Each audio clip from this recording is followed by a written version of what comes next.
go by all kind of names. Yo, my nickname's got nicknames. Nitro, nice flow, the sixth man off the bench, the foot soldier in the trench, the black Santa, all that. First of all, let me tell you, the name is Luke Kane. Call me Black College. Guess who's back with more beats, hi-hats, claps, and finger snaps? It's the real. You know I got the real, it's the real deal. You know I got the deal, it's the real. You know I got the real, it's the real deal. You know I got the deal. Welcome back to my channel, friends. Today we're talking about Let's Make a Deal, Stephen. So we had a previous video called Let's Be a Millionaire, and we talked about Stephen Lett and his million plus investments that got revealed so far. A lot of the Jehovah's Witnesses out there might be surprised to start learning about the governing body and learning about who they are and as people. Now, a little secret, to learn about people, all we have to do is go to the Kingdom Hall and watch that brother give talks. And how does he respond to the audience? You see, that's how we learn about people. And I know in my congregation, I left many years ago in 2012, but in 2018, just while the virus was starting, I got in touch with a brother from my old hall, and he said he had left because he found out that he had left and then went back to the Kingdom Hall. And this is what happens. A lot of Jehovah's Witnesses are not sure, so they leave for a bit and then they go back. Well, this brother was an elder at one time, and then he found out that Elder Righteous, was actually a child molester, a pedophile. And so he quit. And then he realized, well, this is just people. It's not Jehovah. It's not the organization. It's not the governing body. So he left, and then he went back. And so then it's interesting. I thought back to Brother Righteous. And Brother Righteous was always one of those brothers on the platform that was stern and strict, and everything was by the rules. And he was always looking for fault, and he was always righteous, and he was always out in service, and his family was militaristic. That was Brother Righteous. And you can tell a lot about people. And I really didn't know Brother Righteous that well until one day I got transferred. My family got transferred to his book study group. And in them days, we used to go to book study groups in elders' homes as a rule. And so we went to that elder's home, Elder Righteous. And lo and behold, here he's the strictest, the brutalist brother out there, the most condemning. And here he's the guy that's the pedophile. So we got to be careful, friends, Jehovah's Witnesses out there. When you look at the platform and you see these brothers, if they're not kind and loving, start to draw some questions. And we're going to look at this here about Brother Lett. And do we call him a Brother Lett? Now, after I did the research, I've kind of changed my mind on Stephen. And I think he's in a position right now where he has to make a deal. And it's a deal with the devil is where he's at. So here it is, folks. The scriptures from Luke chapter, we're going to read a little bit here in Luke chapter 12. And we're going to start right at the beginning. It says, in the meantime, when a crowd of so many thousands had gathered together that they were stepping on one another, he, being Jesus, he started by saying first to his disciples, watch out for the leaven of the Pharisees, which is hypocrisy. So here Jesus was talking about the religious rulers of his day, the Pharisees. And he said, watch out for it, the leaven. It's hypocrisy. And you see, folks, this is what we're doing outside of religion. So we all stepped outside of religion. It's the biggest organization on earth, those outside of religion. And we're now looking in at the Pharisaical rulers, like Stephen Lett. I'm not going to call him a brother. Now, verse 2, but there is nothing carefully concealed that will not be revealed, and nothing secret that will not become known. And you see, folks, as much as we want to love the governing body, we're now seeing, and it started first with Tony Moritz. Tony Moritz is now reaping what he has sown. He is now experiencing karma. He is now experiencing the scientific term, the law of attraction. Whatever you put out will come back to you. Whatever is hidden will be revealed. And we are in the time of the information age. Everything is going to be revealed, everything hidden. So if we carry on, it says here, therefore, whatever you say in the darkness will be heard in the light, and what you whisper in private rooms will be preached from the housetops. Moreover, I say to you, my friends, do not fear those who kill the body. After this are not able to do anything more. But I will show you whom to fear. Fear the one who, after killing, has authority to throw into Gehenna. Yes, I tell you, fear this one. 5 sparrows sell for 2 coins of small value. Do they not? Yet not one of them is forgotten by God. But even the hairs of your head are all numbered. Well, in my case, there's not too many. So have no fear. You are worth more than many sparrows. So this is kind of a message to all of the victims of child abuse in the Jehovah's Witness organization, the victims that are coming out. That which was hidden in the darkness of rooms is now coming out. God in the universe has said, Jesus has said, have no fear, you are worth more than many sparrows. And God hasn't forgotten. So all of these ones are coming out and they get to have a voice. So Stephen Lett, I'm not sure, but let's carry on. I'll let you guys be the judge. We're going to go next to the to an article about a girl that was 5, and she says she was 5 when another Jehovah's Witness raped her, and the religious leaders called such accounts false stories. So we'll paraphrase this. This story goes back to 2018, I believe. Yes, June of 2018. So it's not that old. And it says here at the top, Jehovah's Witness leader once dismissed widespread sexual abuse allegations as false stories. Ex-witness Chessa Mannion argues otherwise, and she has a letter to back her up. So what's interesting with this story and why we brought this one out is because they have a letter from Stephen Lett personally, because this family knew Stephen Lett. In fact, the father bought a car off of Stephen Lett. You know, I didn't know Stephen Lett was into car sales, but apparently so. I thought he just had lots of real estate. I think Stephen Lett has a lot of things that are hidden. So these people are revealing a letter that Stephen Lett wrote this family about her child abuse when she was 5. When she was 5 years old, this girl was raped by a 14, 15-year-old.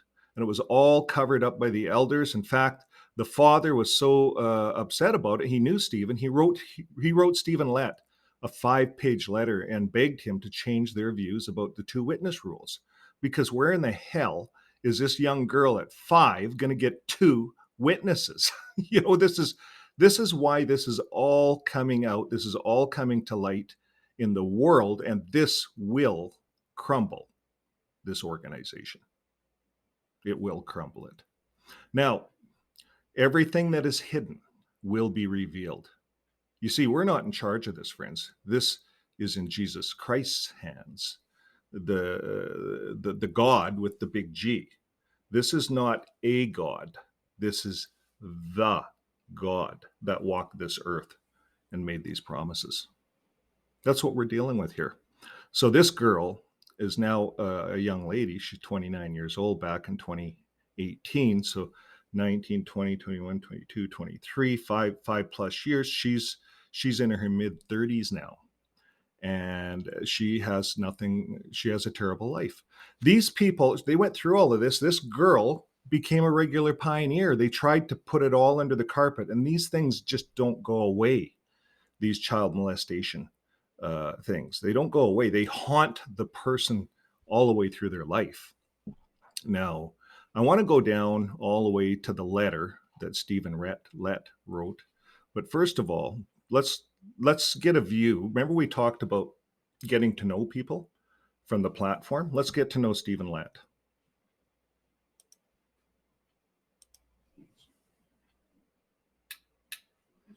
Okay, we're going to start over. Peace. Another way we can contribute to the oneness, rejecting false stories that are designed to separate us from Jehovah's organization. As an example, think about the apostate-driven lies and dishonesties that Jehovah's organization is permissive toward pedophiles. I mean, that is ridiculous, isn't it?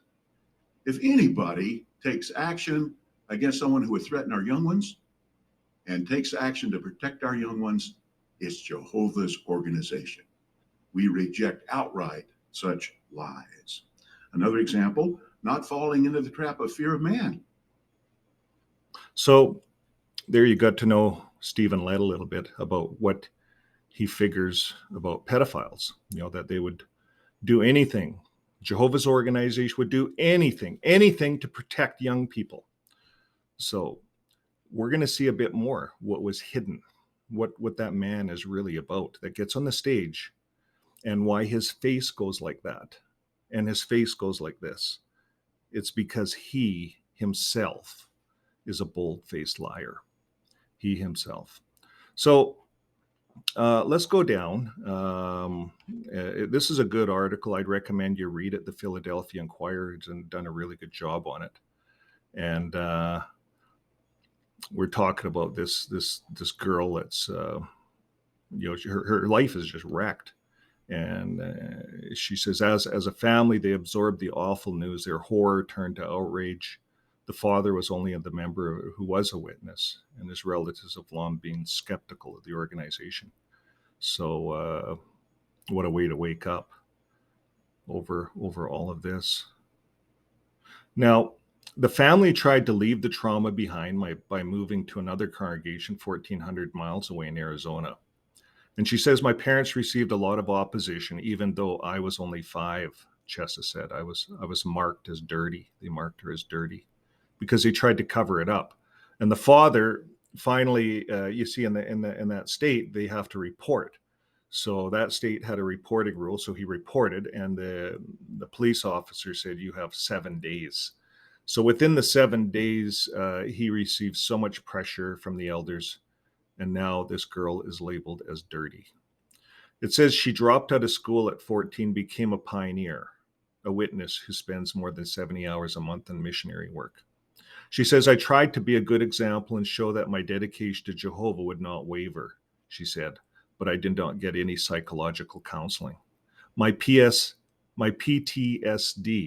became very bad. And I believe we did a part on this, PTSD, and I believe that most all Jehovah's Witnesses have it. I had it, and it takes a lot of work to get out of it. And my recommendation is that everyone seeks out medical help for PTSD, and then our life can be a little better. So it says, as she grew older, Minion became disillusioned with the religion. She'd never gotten the GED, her graduation, because she'd been so influenced by the witness rhetoric about the end of the world being coming. So she got married at 20, and when the relationship faltered, other witnesses encouraged her to become more submissive. Mannion learned that her abuser, meanwhile, still attended the Kingdom Hall and was going out in service, was still around children, but he never faced criminal charges, a fact that gnawed at her. She says, I had no closure or validation. It was like the whole thing floated away. When told about Mannion's despair, Tucker, the judge, grew quiet. And he said, I would feel the same way if I was her. So it was labeled as wicked mistreatment. In 2002, after Tim Mannion saw a Dateline special about the child abuse and Jehovah's Witnesses, he contacted his old acquaintance, Stephen Lett. Much had changed in the decades since they'd first met. Lett had ascended to the top of the watchtower while Mannion and his family were haunted by their memories of his daughter's rape. It destroyed my brother and his wife and Chessa's life, Debbie Mania Ford said. They could never get past it. In an anguished 5-page letter, Tim Mannion told Lett about his daughter's ordeal and how their family was rejected by other witnesses who had learned about it. Most of the people we have told over the years have shunned us, he wrote, according to a copy of his daughter's shared. Some even thought and said openly to others that we must have done something to deserve this. Can you imagine, eh? That's how it is in the Jehovah's Witness organization. I've had that said about me. I know how that feels. Mannion appealed to Lett to rethink the witness's approach to child sex abuse allegations, including the two witness rules. Elders were ill-equipped to handle crimes as serious as rape and sexual assault, he wrote. He argued that such matters be reported directly to the law enforcement. This is not a religious situation, he wrote. And this is what he wrote to Lett. Governing body members like Lett rarely communicate directly with the rank and file followers. But on June 4th, 2002, Lett wrote back. Here's what he said. While it was painful to read about the terrible ordeal that you and Lisa and Chessa had to go through, he wrote, it was so good to hear how you have stayed close to Jehovah and have endured faithfully. End of quote. Lett, and this is a news article, Lett referred to Chessa's rape as a wicked mistreatment, but didn't address any of the urgent points Mannion, the father, raised. Lett quoted scriptures and bid his old friend well. 13 years later, in the 2015 video that we just watched, Lett's words were far different. He confidently denounced the abuse allegations that dogged the organization as apostate-driven lies. And as recent as last year, Watchtower leaders said they would continue to rely on the two-witness rule. Lett did not respond to an emailed request for comment. A Watchtower spokesman declined to participate in an interview, but sent an overview of the organization's policies, which state that the victim and parents have a right to report sexual abuse to law enforcement. End quote. Elders do not criticize anyone who chooses to make such a report, end of quote. It reads in part, that's what it reads in part. Another line notes that someone who is guilty of child molestation can remain in a congregation if they're repentant, but restrictions will be placed on their activities. So you see, this tells me that the organization, Jehovah's Witnesses, are handling it. It's all in-house. And it's too big. Like there's not one window washing elder or janitor elder that's equipped to be a medical doctor. And this is the problem. And these are from my experience being in the congregation and going through some traumatic times myself. They try to act as doctors and they try to act as lawyers, and that has to stop. And that's why we're inviting everyone to get involved in the Be Free 2023 protest, October 31st, 2023. And it's on befree.com. So we need support. We need support in Canada. We have a petition out in Canada. We need 1,500 signatures. And this is on my site. And because we're against all of this stuff. And what we're against is that these organizations are treated as charities. They have their hands out. They're sucking up all of our tax money as people. And this is a message to all the people of all the nations. We have to stand up as people and say enough is enough. Why are these organizations treated as charities? So we're going to carry on. This is a very, very sad thing. The Illinois recently eliminated the statute of limitations for child sex abuse now, and survivors to come forward and report crimes that were committed against them. But the state's previous statutes, which would apply to her 1994 case, according to a spokesman from an attorney general's office, it gave victims up till their 38th birthday to file a report with the police. So Mannion hopes she can have a voice in what happens next. Unlike when she was a little girl and had an ordinary sleepover turned into a life-altering nightmare. People in that religion are taught to remain silent, she said, and that is what needs to change. So that's what we're working on. Now, stay tuned. We have some more cutting edge new stuff on Stephen Lett.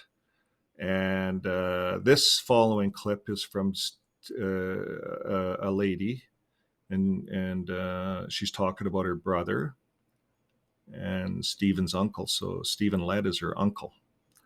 And Stephen Lett destroyed their life. So I'll let her do the speaking. Her name is Brandy. And this video, she says, is about my brother Stephen. Stephen came out as gay in 2010 and left the JW organization in 2012. That's when I left. The Jehovah's Witnesses were the main source of Stephen killing himself. So here this young man killed himself because of the shame that was put upon him by his uncle, Stephen Lett, the governing body. So Stephen Lett himself is blood guilty in so many different ways.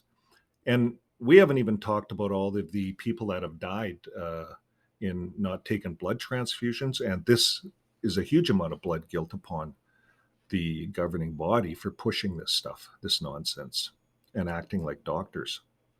Now, getting back to this video, the Jehovah's Witnesses were the main source of Stephen killing himself. So I'll let Brandy talk here. Who will come back, who will have to abandon their former way of life. I was thinking, as an example, a homosexual. Now, this former homosexual comes back in the resurrection, and he really thought, and he was taught, and he came to believe that God accepted him with that lifestyle. But now he's going to learn about Jehovah's moral standards. He's going to learn that Jehovah will not lower his standard to accommodate us. We have to come up to Jehovah's standard. Will he change? Will he adjust? It'll be up to him.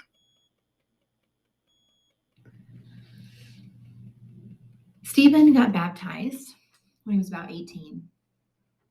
A few years after he was baptized, he came out. Now, anyone that is one of Jehovah's Witnesses know that when you're gay, that is an unacceptable life and rejected by Jehovah. So this was a very difficult thing for Stephen to have to deal with. So much so that he had this choice to make. He had a choice to either live true to himself and be who he was, or live a lie and stay one of Jehovah's Witnesses. The two options come with great consequences. You know, if he lives his life as who he is, then he is going to be disfellowshipped and thus shunned from his family, including myself at the time. And to understand how difficult of a decision that this was is to really understand Stephen. He wasn't ashamed of who he was, but he was making a decision to potentially lose his entire family and all of his friends that he grew up knowing. And I can't imagine any person would take that decision lightly. And Stephen didn't. It weighed heavy on Stephen, so much so that his life became very dark for a period of time. He attempted multiple times trying to kill himself not long after he came out. He then, after that, got disfellowshipped. Once he was disfellowshipped, after a period of time, he seemed to start doing better. He made a life for himself and lived that life for many years. But unfortunately, January of 2020, Stephen took his own life. because the pain and loss became, I think, a little too much. And I don't think he was able to deal with that anymore. I'm telling the story, as I said at the beginning, because I'm hoping to reach people. Anyone that is currently dealing with this, anyone that knows of someone dealing with this, please do not take this lightly. Please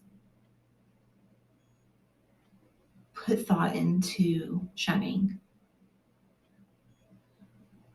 This goes beyond loving discipline and is cruelty, especially when it ends up with someone dying.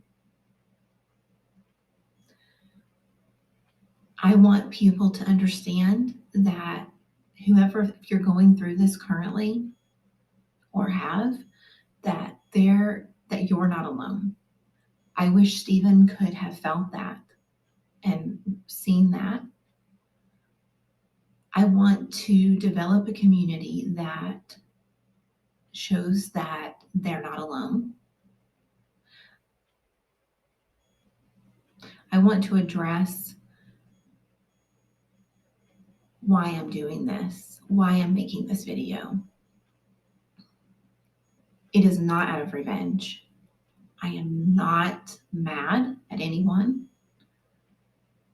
I love my family dearly and my friends, and I know this will affect you. But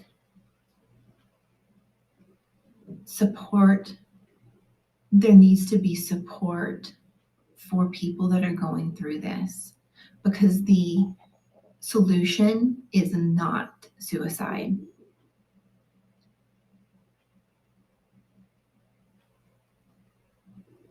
I hope that if I can reach one person that can see through the other side of this and see that there is support out there for them and it saves a life, then the potential of what I'm losing,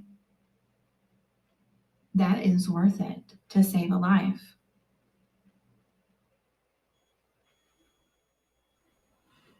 Well, thanks, Brandy, for your brave testimonial.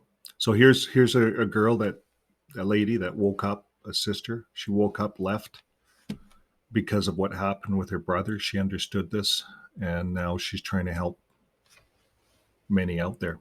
So again, folks, this is what we're advertising. BeFree2023.com. There's a protest at Washington on October 31st at 10 a.m. to 4 p.m. And everyone's invited. We'll put a link in this video. As well, we have a petition in Canada to stop charity going to these organizations that shun and discriminate, such as Stephen here in the picture. So we're going to carry on. We're just about at the end of our program, and you can go to a site called Reveal, and it says the truth will not reveal itself. Support our work today. So these guys are doing some really good work. Hidden abuse under the watchtower. We're going to take a look at their commercial. They have a commercial, and they have a whole series coming up here, and it's Oxygen, the true crime. So you guys can go on their site and see this. But here's the commercial. This is where I grew up. I would never go back if I didn't have to. There's too much bad here. This is the Kingdom Hall of Jehovah's Witnesses. This is where it all began. I no longer could be silent. I remember being lifted up out of my bed. I said to my dad, I think something happened to me. We didn't know how many other victims there were, and still don't. For the last 5 years, I've been covering Jehovah's Witnesses child sex abuse cover-up. If you ask a lot of Jehovah's Witnesses how child abuse gets handled in their congregation, it would come as a total shock to them that it's not supposed to be reported to police. The elders know, and that's what angered me. The leadership is knowingly protecting the identities of pedophiles. The elders in this congregation did not call the police. Neighbor, it'd be best if you go ahead and leave. I absolutely believe in religious freedom, but as soon as their conduct puts kids in danger, that's when they become my concern. It was the worst possible nightmare I could have imagined. He had me right where he wanted me. I knew that if they yelled, nobody would hear me anyway. In this organization, the predator has more rights than the victims. They think they are above the law. They've got a whole database of abuse going back decades. We'll never know the true scope of the Watchtower's child abuse database. Those files are marked Do Not Destroy.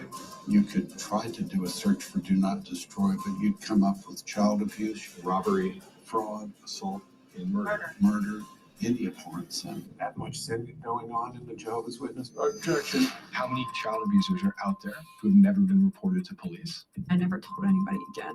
More victims are piling up. It is their ticking time bomb. I will not stop talking about this. We need to get the database from inside the Watchtower. This isn't just one congregation, it's everywhere around the world. An abuse story that has layers of cover-up. The Witnesses, a 2-night special event, begins Saturday, February 8th and 7th on Oxygen. Well, there you have it.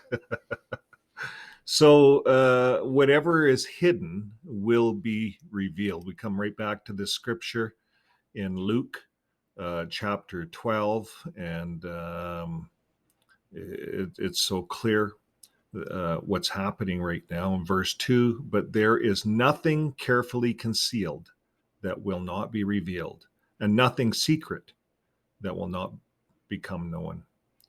So this is what's happening. We're getting to know the governing body more and more as each day ticks by and the time clock. We got to know Tony Morris. He's such an outcast to the governing body themselves that they cast him out. And now Stephen Lett is on the platform. So Stephen Lett, let's make a deal.